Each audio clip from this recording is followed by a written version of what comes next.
Hello, Hockey World. It is Tuesday, April 18th, 2023. I'm Michael Lagello, and today is the 81st anniversary of the Doolittle raid. Well, I don't know how many years it's from 1967 to now, so there's that many years since the Leafs last won it, and they're going to try again, folks. Yeah, that would be 56 because there you go. Like I often said, I was born exactly 9 months after the Leafs won their last Stanley Cup. So to the day, you're the reason. I'm the reason. My existence is just as a being on this planet means the Leafs never win. 56 times the charm. There you go. So, we wanted to get right into it. Kevin's going to be joining us in just a little bit. We're going to talk about predictions, but we got to get into last night's games first. So we have a lot to get into. Well, why don't we start with the predictable ones? Because we said that the Islanders and Carolina was going to be at least I said it was going to be the most boring series. And Jesus Christ, was it? I mean, I watched the first period of that game. And after they went up 2-0, the Islanders came right down the ice and made it 2-1. And if you turned the game off at that point, you didn't miss a goddamn thing. No, but here's the thing. The argument I would have with you is I knew there was no chance Florida was winning their game. So I hung with the Islander game, seeing if Ronta would hold out the whole game. And he did. I talked about Carolina having to play with a lead. They did. Yeah. They just, look, the Islanders could talk about needing more scoring. Stan Fischler could talk about they're going to fix it like it's a fender bender on the LIE. Yeah, right. Which is, I laughed at that. A fender bender. End of the day, though, you have to be able to score. And by the way, if you have a fender bender on the LIE, you know how difficult it is to fix that? Sorry, I'm just going to throw that out there. No, but I'm just saying, I do know, actually. I've never been on the LIE, but you don't want to be. Bless your soul. At the end of the day, they're going to need scoring. It doesn't matter what Lane Lambert does. Like, this is all predictable. It's just a matter of how many games. Well, and all Carolina needed was decent goaltending. That's all they need. They have everything else to beat the Islanders. Yeah, I mean, at the end of the day, they kind of do what the Islanders do better than what the Islanders do. Correct. And they are very similar teams. I mean, the Islanders have a better goalie for sure, but, at the same time, they're so much better. But he has a bad record against them, and I guess this is why he has a bad record against them, Yeah, I mean, like I said before, he's a goalie who likes to get shots, and sometimes too. He's not a goalie that, and the Hurricanes don't throw shots at you from everywhere, like the Florida Panthers do. The Florida Panthers, getting to transition to that game for a second, the Florida Panthers, I was kind of impressed with the Panthers in that game, to be honest. Yeah, they played a good game. They really did. They had a shot. I mean, Lyon made a couple bad plays, for sure, and I think we won't see him again. Yeah, the one goal that hit the top of his mitt that he really couldn't get. Yeah, I don't know. I mean, some of the saves he made in the first period, I can forgive him for any miscue that he made. But PK Subban made a really good point on the broadcast, and he was like, Boston is good enough that they essentially let Florida carry the play to them in the second period, and they're good enough to sort of respond, turn it on, score a goal, and basically rip the guts out of the Panthers. And they were kind of sitting back, but then every couple of times down the ice, they would try a counter play. And Charlie Coyle did one time that I was like, not even realizing Charlie Coyle could do that anymore. And he didn't have Patrice Bergeron, and they still looked like a complete team. They're the only complete team in the playoffs. That's my belief. Oh yeah, no, they're just so much deeper than everybody else too. Like, and the reality is like that they can. Then their third and fourth lines are like many other teams' second lines, and it's like, and when they go out there, if you're going to beat them, you're going to have to get a lead on them and play a game where you're not going to be exerting effort, because if you're trying to come back against them, they're just going to out depth you. I mean, that's what happened last night. Florida just ran out of steam because they took so many shots and pound. By the third period, if they don't have them by the third period, they're not going to catch them because there's just no one. They're not going to have enough energy. They're rolling four lines in Boston, and no one's tired. Where Florida is going with 2.5 lines at times, and they were exhausted. So, but they did play well enough in the first two periods to win that game. I mean, to actually get a lead and win that game. I never felt like they were gonna. I never did. I never had that feeling like, wow, Florida could really do this. Just never had it. I mean, they stuck with Boston physically. Yeah. And they were faster than Boston at times. But the thing is, there was no finish there. Yeah. They're not. They're not. That's what they don't do well. It's just Well, I mean, then you're not going to win. I mean, honestly, unless Boston has a lapse of self-control or a Well, their lapse. goaltending just stinks. If Boston, that's how you could beat them. If their goaltending's completely off, you could win that game. But how many times is going to happen? Really, Ullmark wasn't tested severely. No. Well, what Florida depends on is they take a lot of shots from their point man, and they look for a lot of screens and rebounds and deflections and stuff like that. And those things are things that necessarily doesn't matter how good a goalie is sometimes. Like if you get the right kind of deflection, the right kind of screen, you can score, and that's really what they're made to do. They did play a better game last night than they played at any of the games they played against Tampa last year in the playoffs. I'll give them that. Like that was so for what I think that's true. Actually, you're right. If their method is like we want to learn how to play in the playoffs, they definitely can play in the playoffs. Better in that. Yeah, they did learn that. Now, in order to beat, they're going to have to get some breaks. Of course, you're going to have to get breaks if you're going to upset a team like Boston, and you're going to have to. And last night they kind of missed an opportunity because they did have so many shots and did outplay them for 2 periods. And then the announcers, even the people calling the game, were saying, "Yeah, Florida looks a lot faster than Boston." They said it on several occasions. Florida is a fast playing team. They play fast. That's their game.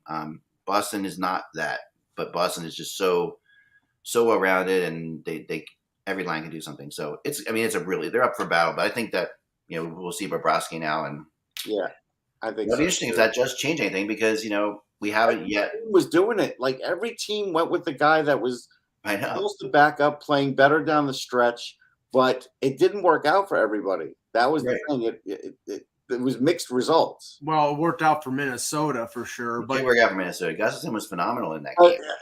Okay. While he was very good, no question, there were things that happened in that game were very fortunate. Yeah. Okay. Here's where I think the NHL is sort of out to lunch.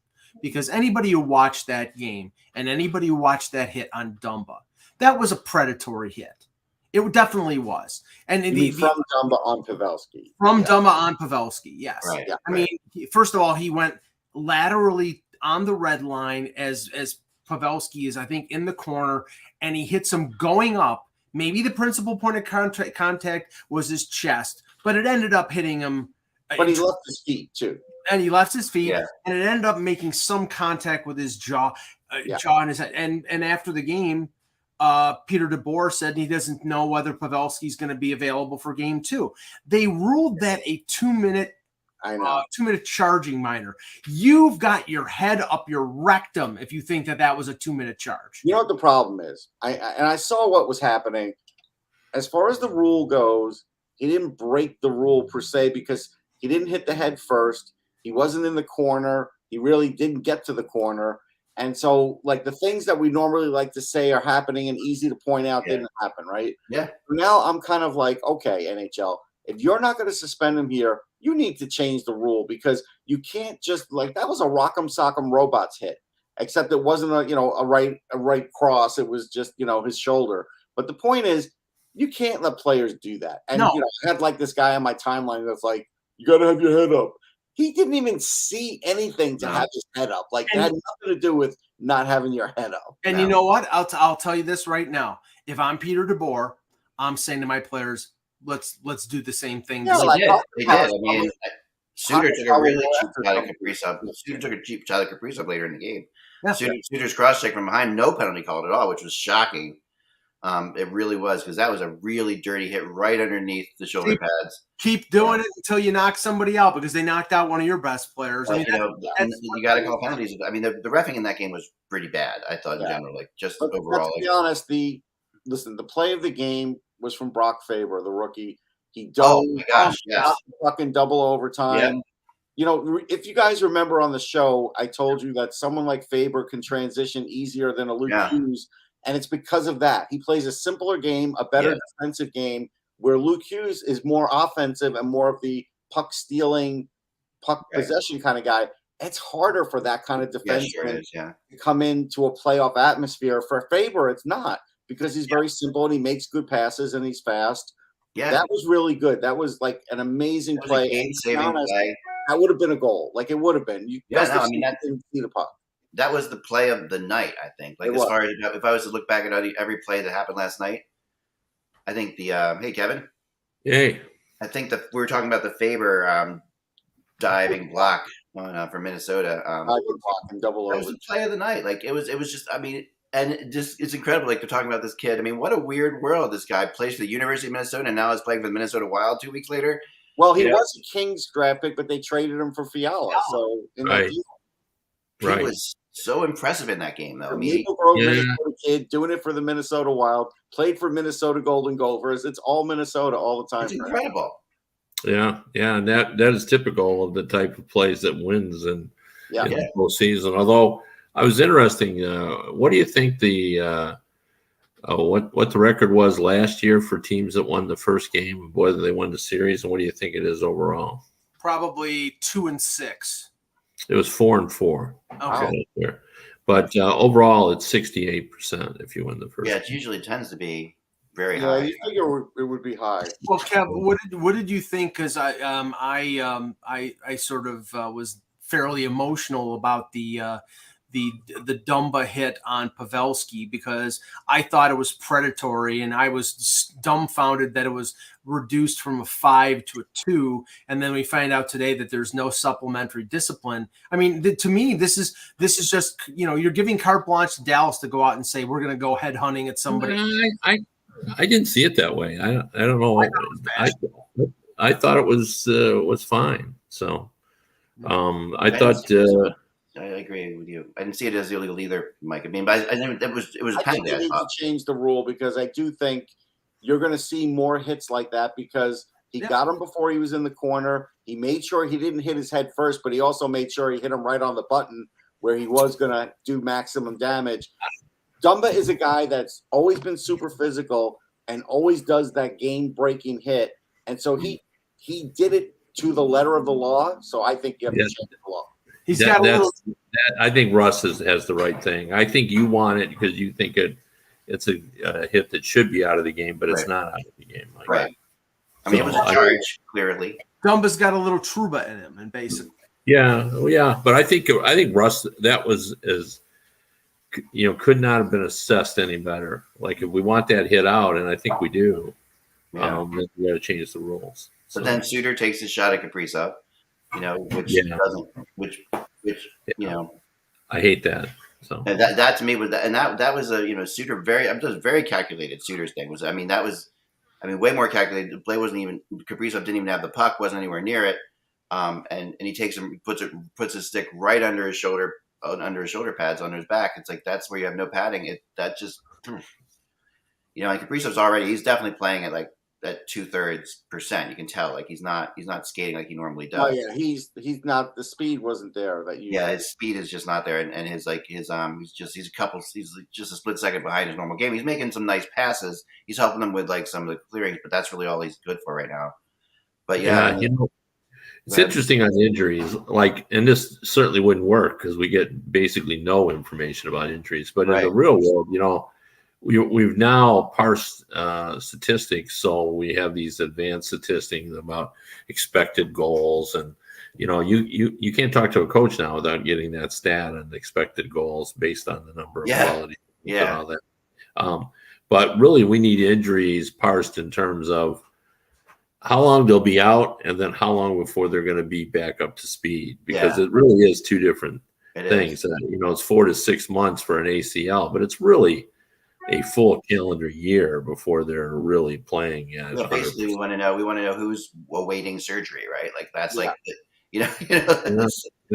that's fair. Essentially what it feels like, because some players, just after the season ends, all these guys get surgery, and those guys have been obviously playing hobbled. I wanted to ask you a question, Kevin, because we did already talk a little bit about Carolina and the Islanders. You picked the Islanders in this series yesterday. I did. Yeah. And that game went the way I thought it would, other than the fact that I thought the Hurricanes found the one goal they needed, the one extra goal. So what was your thinking on picking that series, though? Is it 6 games for the Islanders? I just think that they both have good defensive teams, but at the end, the Islanders showed they could find that big goal, and I thought Carolina had struggled to find that big goal down the stretch. Yeah. And there's always going to be upsets. The funny thing is, I normally try to pick at least 2 or 3 upsets because there are going to be, and that's the only one I picked. Took all the favorites. I considered Minnesota because David Perron in Detroit has really beat the drum for Minnesota. He calls them the sleeper, although they're kind of everyone's sleeper. Yeah, they're kind of everyone's sleeper. So I don't know that they're really a sleeper. It's not like a big sleeper, but I think that Dallas, with their goaltending, he is the real deal, obviously. And that's why I decided not to take it's that. It's hard to go against it. Like at the end of the day, right? That's the hardest thing. But if Pavelski is out long term, or at least he's at least going to probably be out for game 2. I mean that sort of equals. They played with 11 forwards and they generated a lot of offense in that game, but they couldn't finish. I'm pretty good at reading what quotes mean. Like I could usually even translate Joe Quenneville. He has his own language about if he's just okay, that means, I hated him. And, when he says those kind of things. Yeah. But I did not understand whatsoever what Pete DeBoer said when he's fine. He's walking around. Yeah. But are you confident that he'll play game 2? Oh, no, I'm not confident at all. What is that? Right. He just means fine. He's alive. That just means he's alive. He's walking around. He's alive. Yeah. He's erect. Yeah, he's standing erect. No, but the thing is, I will say one last thing about Carolina. Brent Burns, like I said, is coming in hot. He is a difference maker for them, and that's probably the biggest difference maker that they put on their team in years. Could DeBoer's comments about Pavelski be related to not wanting to say that he's concussed, because then there's a 7-day minimum, I believe, for concussions? I mean, he's saying, well, he's just not feeling well or whatever. They want to avoid the C word more than anything. Yeah, they do. Although I don't think that's actually true, that there's a 7-day minimum. Right. For that. That protocol is one of those, it feels like a pea and shell game to me. They just keep moving it around a little bit. Yeah. So I don't know. And they just, it's the players push against that as well. Both the Player Association and the league have tried to protect the players, but the players don't always want to be protected. So and that's becomes problematic. That is, and concussions are I grew up with concussions. I had to stop playing hockey because of concussions. But often when we were younger, they were just like, you had a headache, you just went out and you played. It wasn't like anything.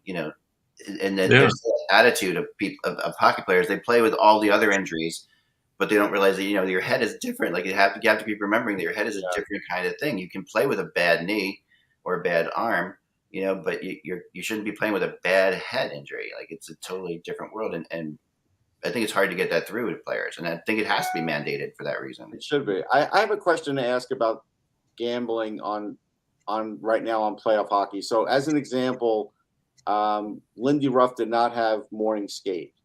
So now you have no idea, like if Luke Hughes is playing, you don't know what their full lineup is. You won't know until pregame skate. And is that fair if I want to sort of bet just on the singular game or some of the things in the game, because the window isn't going to be it's a very small window now. Russ, I find out what I think is the truth before a game starts. Like, you know what I mean? Russ, that's got to get tightened up. They don't care. They don't care. It's the playoffs, so they don't care what the gamblers think. Mike, you were so out of touch with reality. You really are. This is millions and millions of dollars. So it's not that the league doesn't care. No, but they're not. Pardon me? Lindy. No. But what I'm saying is they're not willing to move off that. Right. Not right now. But I think eventually they will. Because Russ is right. It's really important. And here's the problem with it. And, I've got a pretty good source in the betting world now.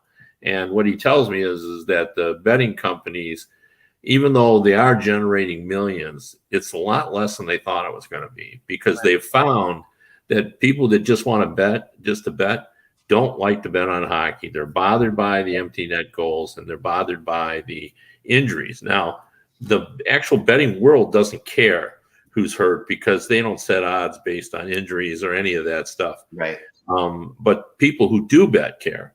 So, it's not the gambling industry that cares whether or not you tell them, but they know there are people who are betting care. So at some point, I'm told there will be some pushback, and then it'll just be a simple equation. You want the millions of dollars or don't you? Because we're having trouble. Well, if you want the millions, then yeah, you do need to have a morning skate, and you do need to give fans at some point some idea of who might be playing in that game. Well, I'm totally opposed to what you guys are saying. This is the I mean, we know the issue with the NFL. They provide fairly accurate updates in terms of injuries. Bill Belichick is the exception because he says everybody's questionable and then everybody plays. But I'll give you an example. I had my fantasy playoff hockey pool on Sunday, and Kevin Fiala was not listed as injured at all. He was supposed to play game 1. And then lo and behold, Kevin Fiala is not in the lineup for Los Angeles in game 1. Now, that's the risk that's the risk that I take, or that's the risk you take with any player. But I mean, if somebody was betting a prop bet on Kevin Fiala and then all of a sudden he's not in the lineup, some gambling sites will just pull that bet, but some will say you're screwed because he didn't play. Yeah, I think listen. I don't think that people should ever change. And I know you're going to call me naive, but here's the reality. So if I sit back and I say, okay, the Devils don't have a morning skate today, that plays into my gambling mind of okay, well, they're really confident, or okay, there's other things that come into play with them not having a morning skate. As you might not know if Luke Hughes is playing or not, but at the same time, you also know that why would Lindy Ruff not have a morning skate against the Rangers? Well, so here's what comes into my mind. First thing was Luke Hughes. Second thing was the goaltending. What if all of a sudden it's Akira Schmidt in there?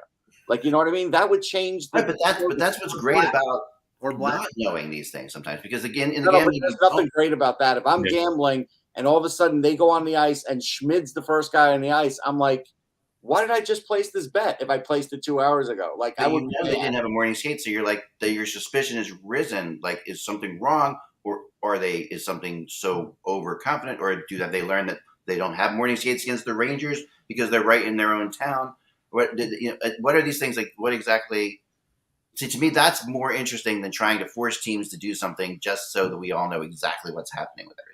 Well, I don't think they care about the morning skates. They're never going to do that. And to be honest, I think they're still far away from pressing the NHL because they're still in its infancy with betting on the NHL. But I do think eventually it's going to come to that because it is a problem that they're talking about. And again, they're making money, but it's a lot less than they thought it was going to be. Yeah.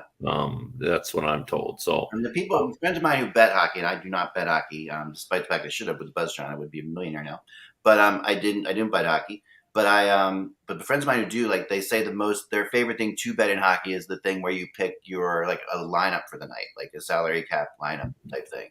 That because picking games, winners and losers in hockey is so difficult as it is. Maybe they prefer to pick the the player thing, which I think seems like hockey gambling works better that way. Yeah. The only problem with that is, from what I hear, is that the guys who do real well on that are the math nerds that figure out the permutations of, if I take this guy and that guy and they bet a bunch of different combinations, and that gives them a high probability of cashing on something. Right. That makes sense. Yeah. All right. So then, go ahead, Mike. I was going to say, so let's go to the most joyful. All right, let's talk about the Kings and the Oilers game. I think Mike said it really well in the chat room that it was a Maple Leafs type collapse by the Oilers in that game. Yeah. It really was. There definitely were issues on the ice. I mean, the beginning of that game, it looked like there was no question the Oilers were going to run away with the series in the first little bit of that game. They were all over LA, but LA does have a lot of skill, and people just Kempe is it's amazing what Kempe's become to me. He's a good player. We did our preview. I know we talked about him. He's become the modern day Dan Quinn, if that makes any sense. I think that he, remember Dan Quinn? He was I remember. Yeah, he's a big playoff guy. Yeah, big playoff guy, super talented, not very tough, but very, very quick. But it was super fast hands. He has a tough side. Hempy's got a tougher side than that, but his hands. Yeah. His goal that he scored last night was really was remarkable in his release. The release was really truly incredible. Well, all right, which one are you talking about? The backhand or the one before that? The one timer that made it 3-2 with the one that Byfield taps over from the faceoff, and and he just pulls it from forehand to backhand and just backhand to forehand, and just like he just nails it. And here's what I'll tell you about Kempe. Yeah. Pre-draft, he told me he was a warrior, right? So I used that as a headline. He said, "I am a warrior," and he is. And he's one of those big guys, not super big, but guys with some size that knows how to get into the flow of the game. But I will tell you, I've had a lot of conversations with players in the last 4 weeks or so, and a lot of them are using the backhand now to foul up the goalie because goalies don't do that much research video on a backhand shot. So guys are now sort of pulling that out of their arsenal just because like a sudden determination to throw them off. Yes, I got an idea. The backhand, it's always been there. Like, but that's what the shooters are telling me now. But there are certain cues that goaltenders can follow when it comes to for sure. We'll go to a forward shooting or anybody shooting on the forehand. Mainly like as a goalie, you know when the puck's coming off a forehand stick, and you don't know when it's coming off a backhand stick. That's like the main thing. Like it comes off the forehand stick, it'll come off at the end of the blade as someone shoots it. The puck kind of rolls off the end of the blade and goes in. Or backhand, it can come off any spot of the blade. So there is no real direction to it. There is no timing on it. When a goalie makes a save on a forehand, the windup is when the concept of where you're going to stop the puck starts. Like you see where the windup is going, and you see he's looking, maybe tilt his body a little bit this way, tilt his body this way, a little bit this way, pulling back as far. But with a backhand, you have no idea. It doesn't start until the puck leaves. Kind of hidden. But I mean, just in the overall, this is an inexcusable loss by Edmonton. They're up 3-1 with 8 minutes, a little over 8 minutes left to go. Kempe scores the goal to make it 3-2. They tied the game with the goalie pulled with less than a minute in regulation, and then a power play and scored the goal in overtime. And Kev, this is, I mean, Kopitar and Doughty, the two linchpin guys from those two Stanley Cups who can still play. And Kopitar, 4 points, and Doughty, a steadying role on defense. I mean, like I said, I picked the Kings in 7, and nobody else is picked the Kings. No. And I'm fairly confident that they're going to win this series. Well, all right. So you were confident that Edmonton was going to collapse a lead. Like, that's ridiculous. No, I said I'm fairly confident that the Kings are going to win the series. Okay, but I'm going to just say something. I think Edmonton will learn from this. Edmonton decided in that game that they were going to just keep scoring and outscore them. Yeah. Edmonton needs to realize, hey, we can't all go deep on every play when we have a lead like this, because all of a sudden then in transition, the other team's going to go the other way, and we're not going to all be able to get back. And they let up 2 quick goals that way. I doubt that will happen again. They're going to start to stay back a little bit like everybody else and wait for some chances, especially if they have a lead like that, rather than just keeping the foot on the gas. Because at 4-on-4, that's what cost them the game. And that was 2020 Korpisalo there at 37 saves. I know. He did what we said. What I thought I was afraid he could, or thought he could possibly do. He's a once a playoff goalie, always a playoff goalie, kind of. Yeah, and I was completely wrong with Korpisalo because he has played well since he's gone to LA. And I never ever have liked him. But two things: one, I thought Evan Bouchard, and Draisaitl, I give them credit for honesty because they basically said what Mike said, which is, they had the 3-1 lead they only had to protect it for 11 and a half minutes or something. I think they scored that third goal at 8 something. Right. And they couldn't hold that. And, Draisaitl said, you don't deserve to win if you can't hold the lead in the third period of a playoff game. And secondly, I would be more impressed if I thought that Mike picked them because he really thought they win. But the truth is, if you hook Mike up to a lie detector, is he just wants to root against the Oilers. And you would never convince me otherwise. I think if you put him into the lie detector machine, it would not be because he thought they were superior. He's not. I agree with you 100%. And if Campbell was the starting goalie, he would have picked it in 5 games. I am being completely 100% truthful, Kev. No, I know. I've never run into a journalist next year will be my 50th year if you start. Wow. And I started when I was 18 and worked for the Ypsilanti Press. I've never run into a journalist who makes his picks, based on whether or not he likes the organization or you always are going to go against the Montreal Canadiens. It's all about your fandom. You'll pick against the Maple Leafs because that's just part of what we did when we were young. We're going to get to that next. Pick against your team, somehow thing. And but no, we never. I mean, it's fine. It's all good. But I think that, listen, I mean, we could see Campbell at some point in this series for sure. I think if they lose another game, Skinner wasn't great. No, and that's the thing. I had this conversation on SiriusX. Yeah, Skinner wasn't bad, and neither was Lyon. But the problem is, at some point, one of those goalies has to make one of those saves that doesn't let the bottom fall out. And if they don't, they're going to get replaced. It doesn't matter what we think. It's just even the goalies that we don't think won the fun for. Like we go back to I was thinking the guy who won for the Blackhawks. What's his name? The goalie who won for the Blackhawks. Niemi. That's Niemi.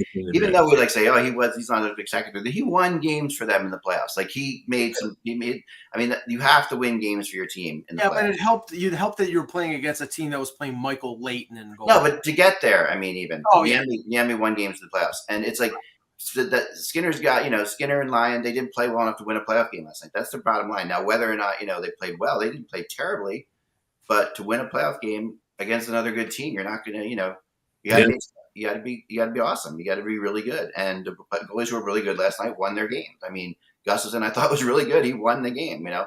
He was really impressive in that game. I mean, you and Russ are right on the money. Both those guys were okay, but okay is not good enough. Not good enough right now. Not this time of year. And so if they go to Campbell, who's got a little more playoff experience and showed he was good in the playoffs last year, I think that might help them. They might not go there right away. They might go to Skinner. But the reality is that they've got the option, and if they have the option, they'll probably at some point take it unless they win the next 4 games. The concern for the Oilers, don't you think, is here we go again? Like, Ekholm, they got him, and that was supposed to solve all their problems. They had played well. They had won 9 in a row. That's what I love best is the fact that, they were playing well at the end of the season, won 9 in a row, including 2 wins over the Kings. But the old cliche is that the regular season doesn't matter. And lo and behold, it didn't. It doesn't matter. Hey, what does that remind you of, Kevin? I mean, it's like the neural pathways. Your brain sort of follows that. When something negative happens, you're going to go down that direction every single time. Gee, I don't know who that reminds me of. Well, tonight. Yeah, it goes. Yeah, that's not how my neural. No, not mine either. But tonight. They don't fire like that at all. Let's begin with the Maple Leafs and Lightning. Guys, let's start with Maple Leafs and Lightning tonight because save me for last. I'll save you for last. I'll let you go first, Kev. Well, I mean, I think this is going to be an exceptional series, and I said I thought it would go 7, and I do. But I just like Toronto. I think Toronto's playing better. I mean, I don't know anybody could have watched the Tampa Bay Lightning in their final 15 games and thought that they were going to win anything. I mean, they were horrible. And I get that they do understand. I mean, I'm a believer in that. If you've climbed the mountain once, you know how to get up to the top. But, their team just isn't the quality it once was. The defense in particular, to me, looks subpar. Even their scoring is not as great. And I think it's sort of had a trickle-down effect on Vasilevsky as well. Like, he's still Vasilevsky and capable of rising up, but I just don't think they have it this time. That I think if they just kind of rise up, they can keep it competitive. But I still think Toronto's going to win this series. But first game, who knows? I think first game's always a toss-up anyway. Tonight. So I mean, I'm not falling for the rope-a-dope. I know that there'll be a lot of nervous Leaf fans there, and I think if you're Tampa and you could score that first goal, you're going to quiet that place quickly. And it's quiet. It's quiet all the time anyway, Russ. Yeah, but really quiet it and take out the crowd for sure. Nick Paul is kind of like Claude Lemieux, especially for the Leafs, because he's not a fancy player. He may not be fancy in the regular season, but he does score goals in the playoffs. Like he just does. Yeah. And it sometimes defies logic that all of a sudden you look up and Nick Paul has a 2-goal game. But he does that, and he's done that more than a few times. I'm not ready to throw in the basically that plaudit. I'm not ready to say Vasilevsky is off his game because I'm not. I think Hedman will rise to his game. I don't know what Tanner Jeannot is going to have. That's a legit concern, but they still have Stamkos. I don't even think Kucherov played up to snuff for a while. And Cooper said the last 4 or 5 games there was mental fatigue. So if he seems to have a handle on that, and all of a sudden the bell's going to ring and they are going to play better, which is possible, then it's going to be up to the mental game of the Leafs. It has nothing to do with the Leafs' talent. The Leafs have tons of talent. Yeah, but if the Leafs fall behind or whatever, we're going to see where they're at mentally. To me, that's everything. Go ahead, Ek. I think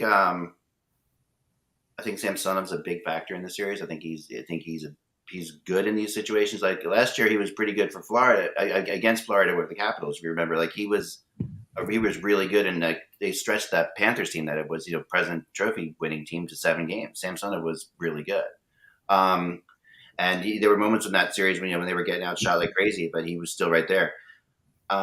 They're the second best team in the NHL.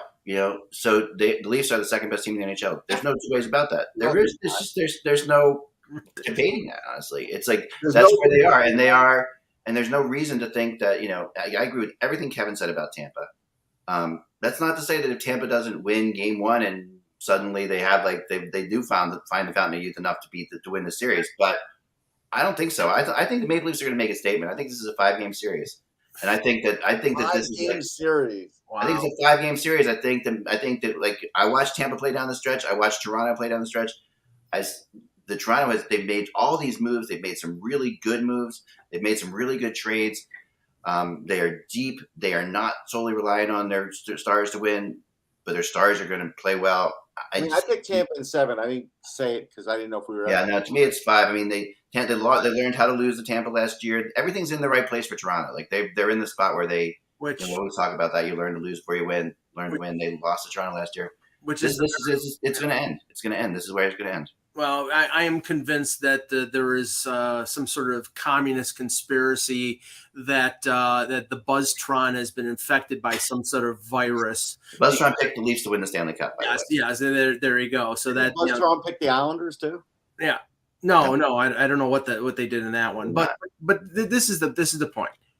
The Maple Leafs are the more talented team. They are a more talented team than they were last year, no doubt.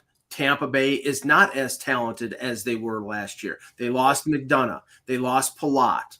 They've shown the warts that Kevin has talked about since the trade deadline. Their record, I think, was under 500 or around 500. It was under 500. Yeah. That does not matter.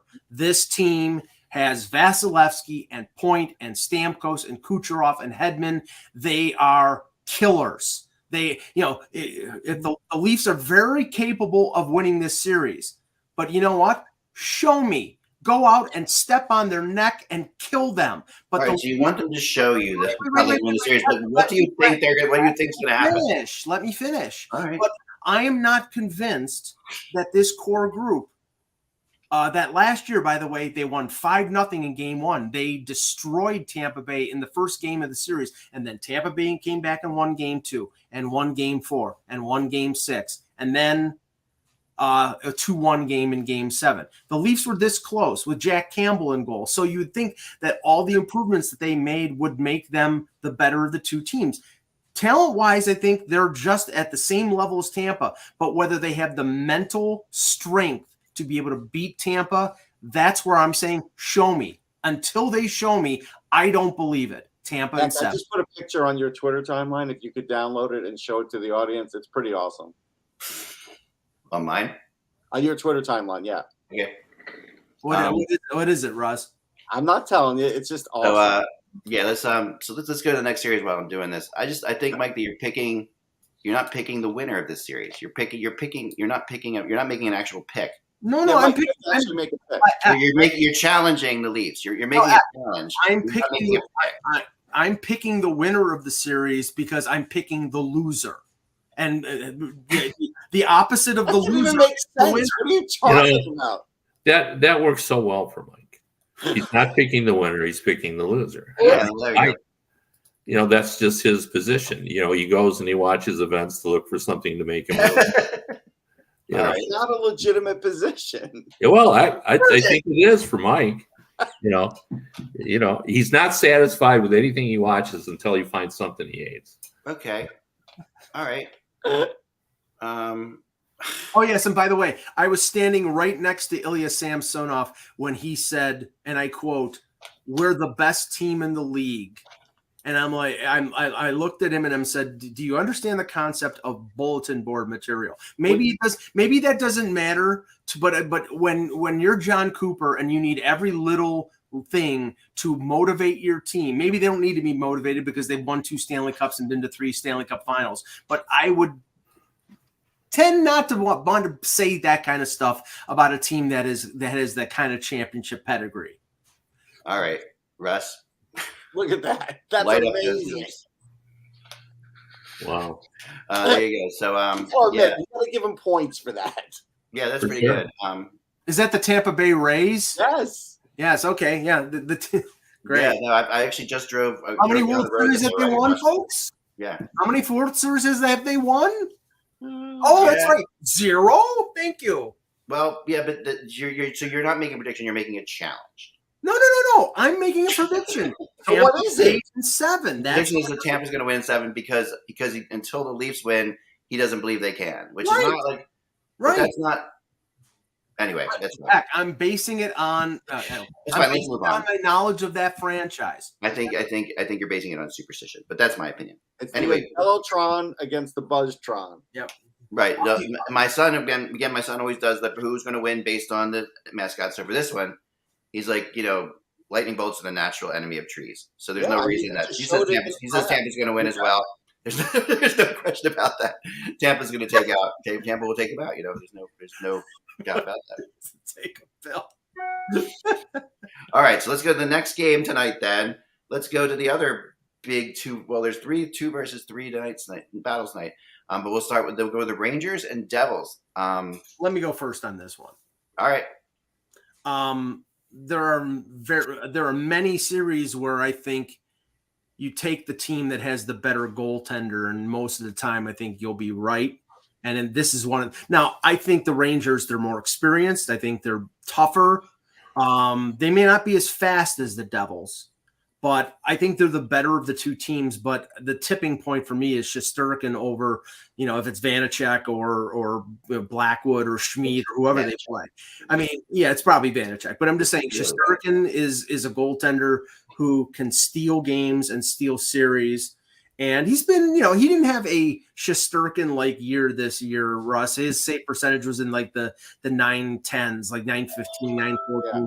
But he, when it comes down to it, I think he's going to steal games. He had moments where he at least looked like down the stretch here, like last year. There were moments. Yeah. So, I mean, I like the additions as opposed to Russ, who didn't like the Patrick Kane addition. I like the additions that the Rangers did make. And I think they're a more well-rounded team than the Devils. And I do think that experience will be a factor in this. So that's why I picked the Rangers in 6. All right, I'll go next. Basically, look, Devils are faster, no question. Jack Hughes may be the best player on both teams. Wouldn't argue it. Mm-hmm. But the Rangers do have some grizzled veterans who have played in the playoffs and scored a lot of clutch goals. They have some physicality, and they do have a playoff-tested goalie. And I do think those things are going to matter. I think, look, even though Kane isn't Kane, he probably will score an important goal. I wouldn't doubt it. I think Tarasenko is the most uncoverable guy now on the Rangers because you've got all these other things to focus on, and now Tarasenko is kind of like running free almost when he's out there. He doesn't get enough ice time for me, but that's on Gallant. That's just something that he does. But I think when you start to look at it, you say, all right, Devils defense is pretty good. Rangers defense is pretty good. I don't think there's, either one is better. But I think it will be a battle of special teams because I think the Rangers have a better power play, but it doesn't always perform that way. But I just think the Rangers have some guys that are willing to pay the price more than the Devils. Guys like Kreider. I think Kane to some degree. I also think Zibanejad, who's been doing it at both ends of the ice, is a real good X factor for them. So, end of the day, I am going to pick Rangers in 6 because I feel like if the Devils are behind in the series and it goes to the Garden and it's a chance to be closed out, they will close it out. If it goes to 7, then all bets are off. And the Devils are definitely favored at that point. But I think the Rangers' whole thing is get it to 6 in their building, and that's a good place to be. I think they would feel confident. But the Rock might be their building because there'll be so many Rangers. Oh, but not like that. But Anthony picked. By the way, he picked the Rangers in 6 as well, and he picked Toronto in 7. So, but just to give him, Are you mad at Anthony now because he did that? Yeah, no, it's a troll job, just like X. I get the Rangers, and just as Mike articulated, if Shesterkin can't win this, then everything we know about hockey doesn't make any sense. I mean, he's just the better goalie, even though, as Mike said, he has not had a great season. But he's a difference maker, and he might be the best player in this series, and not necessarily Jack Hughes, even though Jack Hughes is great. But I'm bullish on New Jersey. Like, I think they'll take this all the way. This will be 7 games. I don't think home ice really matters in this, just because of the proximity, 14 miles apart between the two. The Ranger fans can get to New Jersey. Oh yeah, the Ranger fans have enough money to buy. They're willing to pay. They are. Yeah. But I think it's going to be good. But the Devils have been really impressive this season, and they're not far away. Like next year, like, it wouldn't be unthinkable that they could be in the top 3 teams and favored for the Stanley Cup going into the new year. So yeah, I mean, I agree with that, and I feel like they have to go to the playoffs and learn a little bit. This is their learning season. The Rangers have just really done what cup teams, teams that go for cups do, which is, add super experience at the right time to a team that was already close. Like, they were close last year to beating Tampa. They added 2 players who are, Tarasenko and Kane, who are both playoff performers, and both one being big playoff performers. I think we're going to see a very different Patrick Kane than we saw in the regular season. I'm expecting. You think he's going to be faster all of a sudden? What? You think he's going to be faster all of a sudden? I think he is. No, here's the thing. I mean, like, the Patrick Kane we saw before the Rangers traded for Tarasenko, and the Patrick Kane we saw after the Rangers traded for Tarasenko. It was against a lousy team. This is in the playoffs. No, Russ. When he turned it on in those 3 games before the deadline, when he scored the hat trick against the Leafs, it was Patrick Kane at full and in 5th year. Yeah, and that's what I think you're going to see. He has that in him. I think he's very aware of the fact that he holds back for the playoffs a little bit. I think he's holding back a little bit for the playoffs. I'm sure he held back a little, but let's see him play at full pace in this game, because games I was watching down the stretch, he couldn't even get down the ice to come back after playing defense, so he just stopped playing defense. I'll give you another player who I think will be a factor for the Rangers in the playoffs, and he's been a playoff player previously, and that's Trocheck. Trocheck is a really good 2-way center. They lost a little bit in Andrew Kopp, who they had at the deadline, but I think Trocheck sort of replaces what Kopp brought to them. And just all the other players that they added, and Mikolan defense is a big, tough guy. So I think their additions really helped them out. Yeah, Tyler Mott has helped them out, no doubt. Yeah, Tyler Mott. I like the Devils, but I think they're 1 year away from. Look, Timo Meier's playing too. We can't ignore him. He's going to be a factor as well. He hasn't played well since he got to New Jersey. I know, but we still have to acknowledge he's there. I do. He's not putting up numbers, but Timo Meyer does a lot of things. It's not like he's not a statistical guy. Like, I think the Devils do play incredibly fast, and if they're going to beat the Rangers, they're going to beat them on that. They're going to beat them on their speed, but I don't know that they can do that. It's just, but also don't underestimate Vanacek. He's had an unbelievable year. Like, he is. Here's where I'm going to draw the line now. When I hear people saying, "Well, he's got the same save percentage as Shesterkin," it's like, okay, if you want to believe that he's going to equal Shesterkin in the playoffs, you believe that. Right. I'm not going to believe that. Right. I'm not saying that, but I'm just saying that I've heard people say the problem. He is, my Devils fans say he's the only, the second best goalie they've ever had. Oh my God, please stop. No, but who was better? Marty Brodeur obviously is their best goalie. But hold on, I just got a text. Chris Terreri said he is. I don't know if Chris Terreri is better than Vanacek's won more games than any other goalie. How about Corey Schneider? No, I would take Vanacek now over Corey Schneider. Nobody can match him. Nobody. No, but they haven't had a lot of other goalies. Terreri. You're talking about Terreri and Schneider. You're not talking about like monumental goalies there. Terreri. I'll just say this. Henry Vasilevsky had a .915 save percentage this year, and Ilya Samsonov had a .919 save percentage. What goalie do you want? Oh yeah, but Mike, I mean, But I'm just saying, it's like they're not the same. The both. But Samsonov is good enough to win the series. Vanachuk's good enough to win the series. That's the reality of this. I'm not saying he's not good enough, but I'm saying if you're talking about the two goalies and which one you'd rather have, throw out the statistics. Talk about the quality of the goalie. But just because you don't have the best goalie in the world doesn't mean you have a great goal. Doesn't mean you don't have a great goalie. I mean, Vasilevsky. Mac, don't you usually argue the other side of this? Usually, you're the guy that's talking about playoff experience and all that. Yeah, no, I do. But I think that listen.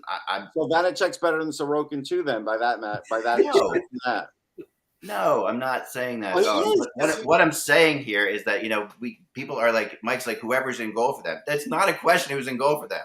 Vanacek was an amazing goalie for them. No, that's good. That's a good fair point. You know what I mean? He won more games.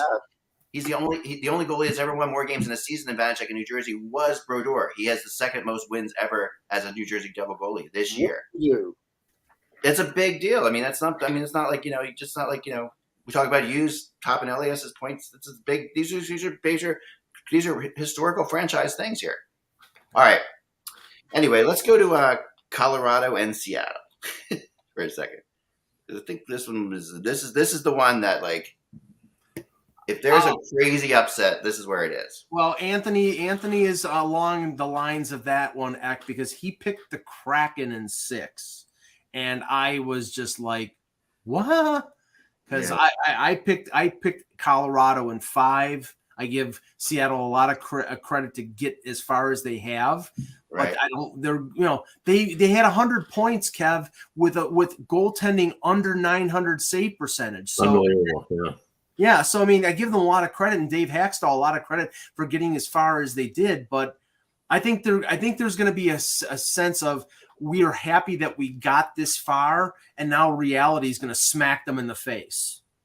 Yeah, I feel exactly the same way. I just don't see that team with of all the teams. I just don't think they have a shot. Yeah, every other team you feel like, well, they got some kind of shot, but yeah.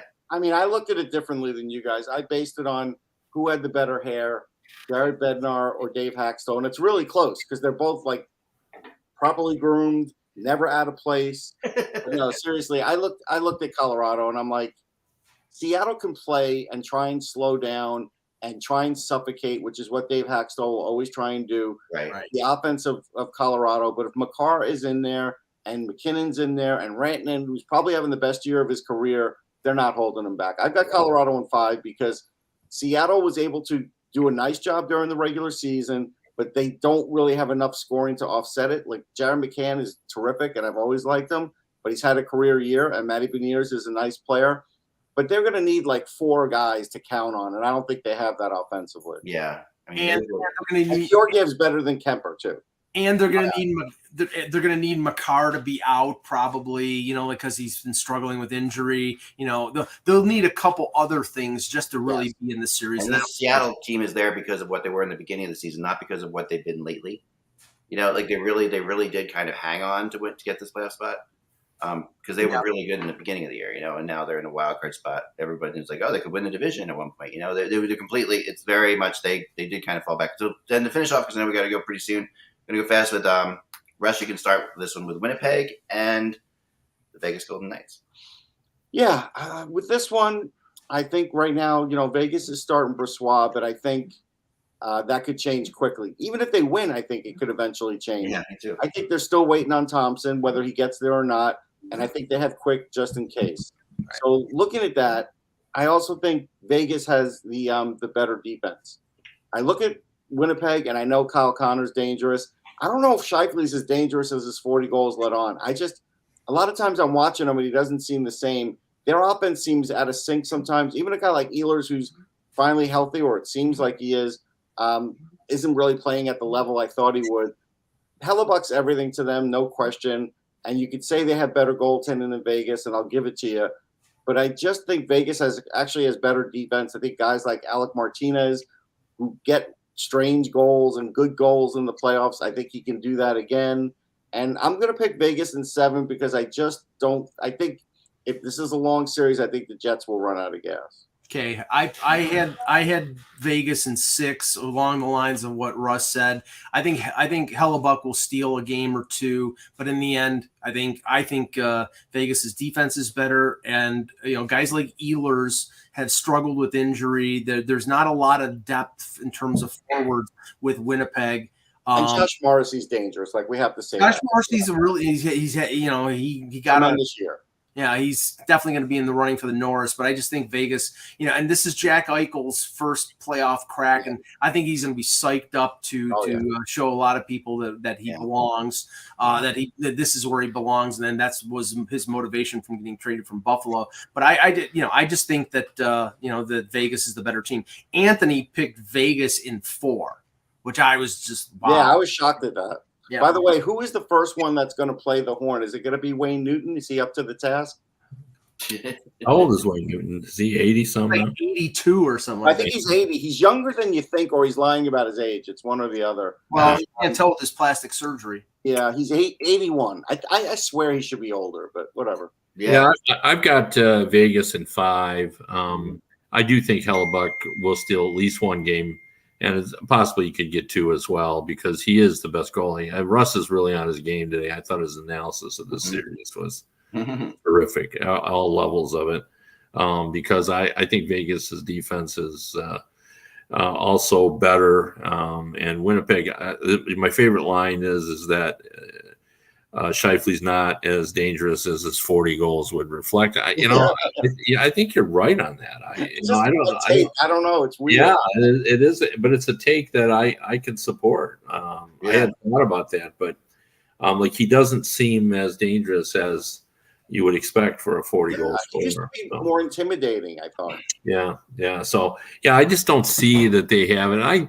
I do expect, and I know Mike will disagree with this, but I do expect Eichel to have a great series. This is his first. No, I do. That's what I'm saying. Okay, but it's his first playoff, and I think he's really fired up for it. So I expect he'll get out of the gate and strong. And I also believe they're waiting on Thompson. I think they think he gives them the best shot. He probably does. I mean, he's a great. He's proven to be great in the playoffs before. I thought even last year, he was really good. So, but I think we're going to see. I think and I still think that Quick's a great thing to go to if you need to go to him. It's a great option to have. It helped them down the stretch. They definitely improved with him, and they're kind of surprised he's not getting started a little bit in this game. Well, I think the problem is if they start Quick, and let's say he has a good game but not a great game, and he gives up 3 or 4, because it's Jonathan Quick. I think you're going to have a hard time pulling him. Like basically just saying, "Hey, listen, you're done." Yeah, I mean we were talking about yesterday the amount of backup goalies playing in this first round. That based on who they weren't supposed to be starters. It's incredible. It's an incredible number. Just beyond. And if you pull Brossoit, he's not going to get that mad. You know what I mean? Yeah, but I mean the same thing. We saw with Gustafsson and Fleury. Similar situation there, perhaps. I don't know. I think that. It's funny. I think Winnipeg would have a good shot against almost anybody else except for Vegas. Yeah, this is a bad matchup for them. I'm with you on that. I feel like if Winnipeg's offense was a little bit more intimidating, then maybe they could keep Vegas's defense on their heels. I just don't feel like that's going to happen. Pietrangelo is always up to the task. Theodore has been really good for years now. Alec Martinez, their defense is really good. Like if they were playing Edmonton, even if they were playing Edmonton, or if they were playing LA or Colorado, I would give them more of a shot. I think than I do. It's just matchup wise, it just feels bad for them. Really feels. They played Florida. They beat Florida. Yeah, no, they're good. I mean, they're. I'm just saying. No, I'm not saying that they're. I mean, they are a good. They can be good. When they're good, they've been really good this year. A good series to the Islanders. I think that would be a long series too. If they played the Islanders, their defense would outscore their forwards. Right.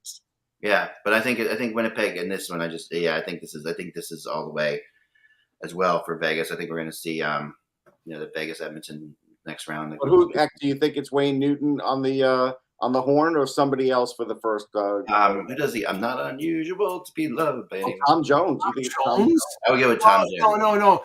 It'll be Adele. She's in residence in Vegas. So, so you're going with Adele. Adele. Nothing gets a crowd going like Adele. If you want to get people fired up, play. I don't think Adele's going to do the spinning of the horn. No, I think she's well. Yeah, I don't know. I can't. Well, I think she's more capable than Celine Dion right now. Yeah, it's another one. I can see Celine Dion doing it though. That's the funny thing. I actually isn't there like a band there doing like something right now, like Pearl Jam or something like that? There's some band right now playing. Pearl Jam would never be caught dead doing. Oh, there is a band like that I never thought would play a Vegas thing, but are doing a Vegas thing. Hold on. And it was somebody that because it's just this is the thing about a Vegas thing is it's so easy if you're a band and you're a band. All right, does Tesla count? But they're not there yet. The B-52s, Maroon 5, Bruno Mars. Maroon 5. That was one of the ones I was kind of surprised at. Like I'm like, hold on, like that's. But they're not there yet. No, that's just a couple days. But they're gonna be. Garth Brooks. Garth Brooks is interesting. Rod Stewart has a residency. Yeah. Yeah, that's because it's a retirement home. I think Rod would fall over if he had to do the horn though. So I don't think Rod's going to do that. Bruno Mars is only a couple days. It's at Chicago. Is it U2 that's going to be in Vegas? You might be right about that. There's something weird that like I don't know. There's Keith Urban's doing a residency, but I have no interest in him. But if his wife is there, I'd be interested in her. Let's see. No U2 in Vegas. I don't think there's anybody there that like that. Yeah. I know it is becoming amazing to me the bands that are doing residencies there though. You're going to see it more and more and more. Maybe David Copperfield. David Copperfield. Oh, that's funny. There you go. Yes. Don't sniff the glue. Remember, without the buzz, it is just hockey. We will all talk to you tomorrow. Pearl Jam.